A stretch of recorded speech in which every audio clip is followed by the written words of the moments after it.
Lord, yan, ang ulam namin ngayon ay ito, saluyot. Ayan. Saluyot, tisidain. Ayan. Tapos nakagatan nakti rabong duwa. Ayan. Tapos ikakti ayan, gata. Ang tawag dito apuket, ginataang saluyot na ang labong na may saluyot yan. Ngayon naman po ay ating iluluto ang ating ulam. Po ay tipid recipe lamang po. Ginataang labong na may saluyot.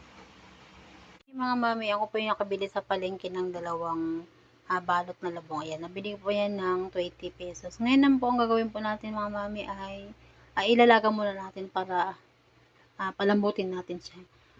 Kasi mas masarap ang labong kapag malambot na malambot yan. Tapos saka natin lalagyan ng dahon ng saluyot at saka gata. Kaya mga mami ay tipid recipe. Kailangan po natin magtipid. Ayan. Mga mami, dahil may okra, may saluyot pa ako natitira, ay ating kukunin na aking tinanim. Ayan.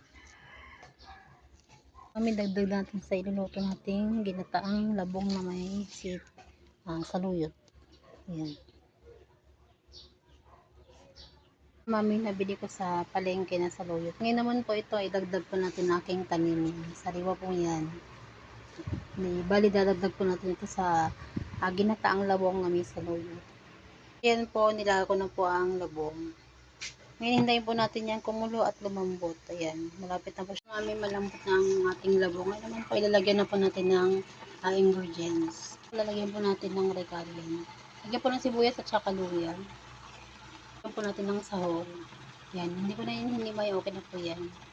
Lalagyan po natin ng gata. Bali sa kuryente ko na po ito niluto sa mga mami, nilagay ko na po yung gata. Bali, haluin ko muna mga to bago ko ilagay yung saluyot. May lalagyan po natin ng pampalasa, asin. Lagyan po natin ng betchin. Sa inyo na po mga mami kung ilan pilalagay yung asin. Depende na po sa inyo kung sa panlasa sa inyo. Ilalagay na rin na po natin ang saluyot. Dahon po ng saluyot po ang ating ilalagay. Hindi po bunga mga mami, dahon po. Dinlagay ko na po yung dahon ng saluyot.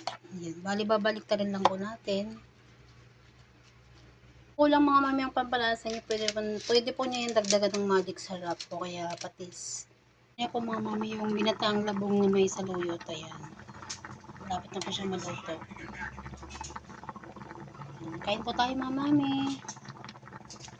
Salamat po sa mga nag-share at nag-subscribe sa aking YouTube channel, Tipid the Recipe.